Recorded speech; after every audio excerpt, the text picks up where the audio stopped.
ဘာတချင်းမဲဆိုဗျာသူ့ပါသက်တဲ့ရောက်သွားရင်တချင်းတိုင်းကအကုန်ပေါက်တယ်စာသားတွေရတယ်နားထောင်ရတော့တော်တော်ရှင်းရှင်းလင်းဖြစ်ပြီးတော့နားထောင်လို့ကောင်းတယ်ဆိုပြီးလူပြောများနေတယ်ရွှေစရုပ်လာတော့ဒါ M3 ရဲ့မောက်သက်ရှည်တချင်းကိုဆိုထားတာစောင်းရမ်းမိုက်တယ်ဗျာနားထောင်ကြည့်မယ်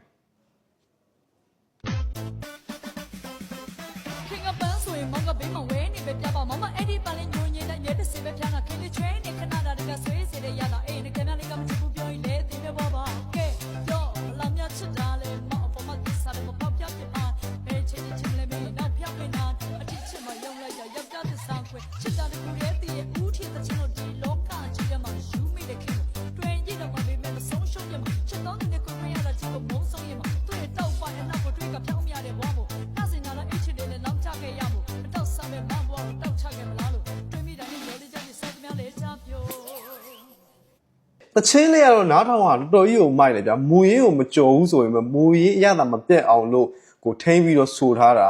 ရွှေသေးုံလာကတော့သူ့အတန်ပါဝါကြီးနဲ့တချင်းတိုင်းလိုကိုတော်တော်ကြီးကိုပေါက်တယ်ဗျာ तू ကဘက်စုံတော်တဲ့အဆိုတော်တယောက်ဗျာမြန်မာတန်လာမလားပေါ့လာမလားခုလို red တွေလာမလားအကုန်လုံးကိုပိုင်နိုင်နဲ့တီဆိုတတ်တယ်တချင်းတိုင်းကိုလည်းဗျာမူရင်းနဲ့မကြော်တော့မှမူရင်းအရသာမပြတ်အောင်လို့ထိန်းပြီးတော့ဆိုပေးနိုင်တဲ့သူ့ကိုတော့ respect ပေးရမယ်